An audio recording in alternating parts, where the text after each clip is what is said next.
Saskatoon's Riverhouse Art Gallery has Cecilia Elizabeth as a curator, and she's with us today in the studio. Thanks so much for coming down. Thank you. Thank you for having me. I want to talk about you yourself. You've been in the art business and world, and that creative mind of yours has been around for a little while, well over a quarter of a century in Riversdale. Well, I don't mind bragging. I'm 76 as the end of the month. And thank you. Yeah, I don't look a day over 56. Just going to thank say you. that. Yep. But so I say that because I've been in the art world since high school. So you can do the math, how long ago that was. But even when I talked to my primary school teachers, they said I was always interested in art. So yes, seriously for 50 years. That Definitely. long. And when we had the interview with Shelley DeWall and her book, there's a number of your art pieces that were featured in that. Can you talk about that little bit of a collaboration of what you did with her? Well, I met Shelley. She came to my gallery as a student because I teach art classes, and she was there for a couple seasons, and we got to be friends. Kind of a soulmate type of person. We just connected. And at one point in time, down the road, she decided to start writing a landscaping book. She had bought a couple of paintings of mine at that point. And then we did a collection for the book of 5 or 6 approximately that are in the book. She owns them all, so she's one of my collectors. I have a few people that collect my art, and she's one of them. And it was a great addition to her book because it's about the artistic creation in your yard, which is the same idea of creative ability to do a painting. There's got to be some inspiration. What do you paint and why?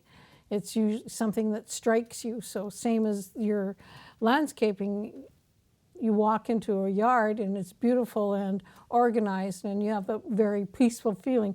You get the same thing when you're viewing art. It's either a peaceful feeling.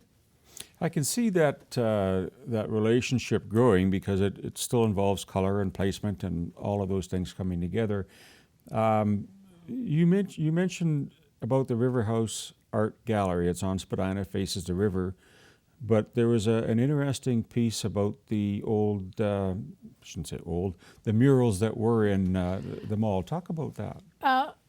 Most people will remember that the center circle in 8th had a link. When they built the link between the two malls, they did a tunnel, and you went down a ramp and into the other mall. Yep. On that ramp, they decided they were going to do some artwork, and they sent out whatever applications, and a group of mine that I was painting with the Saskatoon painters at the time, they wanted to be involved. So we painted 3 great big panels. I mean huge. Each panel is 8 sheets, 4 by 8 panels. So imagine how big that is. Well, after 20 years, they decided they wanted to renovate and paint everything beige, which I didn't agree on, as you probably can tell. So what do you do with all these great, huge murals? And I wasn't the only artist. So they decided to give them back to the original artists. I got these great big, huge panels. What do you do with them? Thank goodness the Riverhouse Art Gallery is an old Victorian house, 3 stories high, and the east and west walls are 40 feet high, whatever 3 stories is. So I put them on the gallery. So if you want to see the murals that were at the center circle in 8th, they're on the Riverhouse Art Gallery at 308 Spadina Crescent West. And they will be there until they weather. They were in the mall for 20 years, and I'm letting nature take them back. I've preserved them as much as I can, but they were originally made for indoors. Yep. So they're starting to show a little bit of weather. It'll be interesting to watch that over the years. And, you know, at some point in time, I really hope nobody rips that down. It's over 100 years old. It was built in 1908 for $5,000. At that time? Yes, at that time. Well, now it's almost $1 million. Yep. Because it's the property everybody wants. But at some point in time, it would be nice to be in a historic landmark, because it is one of the new buildings in Saskatoon built in 1908. And there was it Max Edelman or someone that was? There is some historic people that have lived there, and Max Edelman, who owned Edelman's furniture on 20th, which was the place to shop at one Absolutely. time. They were lined up to go there. He rented the house for about 4 years. I see. And they're the McEwens from Globe Signs, which was also on 20th. The gardener from the City Gardeners. A lot of people that lived at the Psych Center rented rooms in the 40s because then it was rooms to let. Now that's not common. The saying, I'm not supposed to use that saying anymore because it means something else. Back in the day, you could rent a bedroom. Yep. And there used to be a sign, a paint store next to it, which was Williams Paint or something. And when it burnt down, the walls inside the house bubbled, we were told. Inside your house, though. Inside our house. That's how close we are, maybe 20 feet. Right. Who else has lived there? Oh, it was a party house in the university days. It was a halfway house for women for about 3 years. The proprietor of the Queen's Hotel lived there. It's so close to town. It's 4 blocks from the old Sears. Yep. It's walking distance to any businesses because we're 2 blocks from 20th Street. And a lot of people that lived in that house walked to work in those days. Back in there was a carriage house in the back. That's how old that place is at one time. So when we see that the repurposing of that house, it's now a gallery, but I understand that there's a retail component as well. It is designated family dwelling with retail. So the main gallery on the main floor is designated, and that was quite a chore to get that designated, to get the bylaw changed so I could use that commercially. So there's a commercial component on the main floor. We live on the 2nd and 3rd floors. So we live there above the store, just like they did back in the early 1900s. And I teach art classes out of there. There's extensive gardens. It's a huge yard. The yard is 210 feet deep, Oh, plus boy. 50 feet wide. So I have almost a quarter of an acre. You're a farmer, you could figure out how much that is. And the whole front yard is meditation garden. Come sit by the river. There's a river view. We're right across the street from the Chinese Pavilion. So it's a nice walk. It's right on the Meewasin Trail.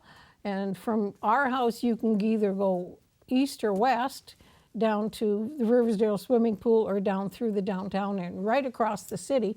So it's a great place to come and see the art inside, see the art in the yard. I've taken a page out of Shelley's book and created what my friend calls an art installation in my garden. So my garden is an art installation, so it's creative, it's organized, it's themed. And then we have a meditation in the garden back in the backyard, which is basically parking lot. And you might be able to park there on fireworks day if you were to phone me. And if you were really nice to me, I might let you park in the backyard because I can park about 6 cars back there. Oh, it's huge. Yes. So if talk about the classes then, if I was to take a class through your studio, would I cover up the numbers easier than I'm covering, or No. how would I do that? I What's teach involved? acrylics and I teach watercolor. I also dabble in a little bit of ink on ceramic tiles. That's recreational, fun stuff. I'll do that on a Saturday class. If you and your buddy wants to come and have one day of art, we do that as a little session on a one day. Normally my classes are 12 weeks long. You come and commit to those 12 weeks. You either take watercolor or acrylic, and your beginners are with the beginners, the intermediates are with the intermediates, so you're not intimidating each other. And my advanced people on Tuesday afternoons have been with me for 8 years. Wow. I'm the lady with the answers, they say. And so if you have a question, call me up and see if I have the question that I can answer for you. And the classes mostly are hobby artists. They're not gallery showing artists. My advanced group is getting pretty close. They could do that if they wanted to, but they choose just to be recreational artists. And I play quiet music. I teach you how to paint. It's not theory. This is how you hold the brush to get whatever effect you want. This is the brush you use instead of that brush. This is how you produce your art. Show me the picture you want to paint, and I will help you try to put that on paper. So how would they get a hold of you, as you mentioned? Is there a phone number? They phone me on my cell or text me. I have a website, but I think that got defunct.